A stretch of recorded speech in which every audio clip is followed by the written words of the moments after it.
Hello friends, smart honey funny ఛానల్ని subscribe చేసుకోండి please. Tomato upma చేసే విధానం.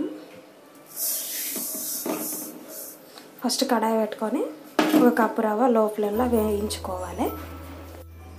రవ్వ ఇలా వేయించి తీసి పక్కకు పెట్టుకోవాలి. టమాటాలు, 3 మిరపకాయలు, ఒక చిన్నది ఉల్లిపాయ ఇట్లా కోసి పెట్టుకోవాలి. రవ్వ వేయించుకున్నాక కడాయిలో 2 స్పూన్స్ ఆయిల్ వేసుకోవాలి.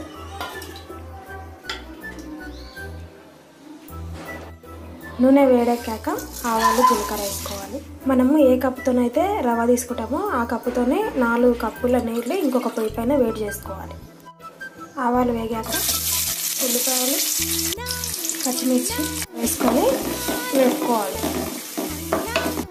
ఉల్లిపాయలు ఇట్లా వేగుతున్నప్పుడు కొంచెం పసుపు లైట్ వేస్తే మంచి కలర్ వస్తుంది ఉప్మాకి.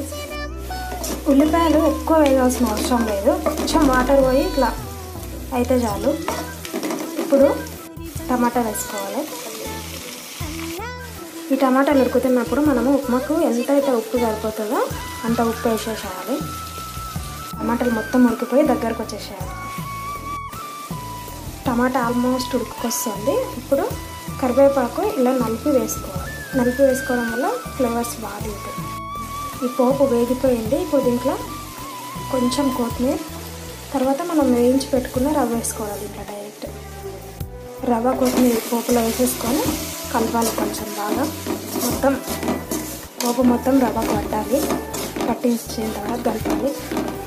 ఇట్లా పోపు మొత్తం రవ్వకు బాగా పట్టిన తర్వాత ముందే వేడి నీళ్ళు పెట్టుకోవాలని చెప్పినా కదా, అవి మసులుతున్నాయి. అవి ఇప్పుడు స్టవ్ బంద్ చేసుకొని ఆ నీళ్ళు తీసుకొని డైరెక్ట్ రవ్వలో పోసేయాలి. కొంచెం జాగ్రత్త అవ్వాలి, పైన పడుతుంది.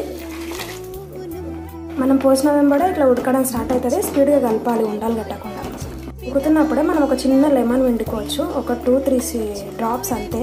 ఉంటే వేసుకోవచ్చు, లేకపోతే లేదు, మన ఇష్టం లెమన్ వేసుకోవడం లేదనేది. ఇది ఇట్లా ఉడుకుతున్నప్పుడు మంటని చిన్న ఫ్లేమ్లోకి పెట్టుకొని ఏదైనా కవర్ మూత పెట్టి ఉడికించుకోవాలి. 2 మినిట్స్ మూత పెట్టి ఉడికించుకుంటున్నాను నేను.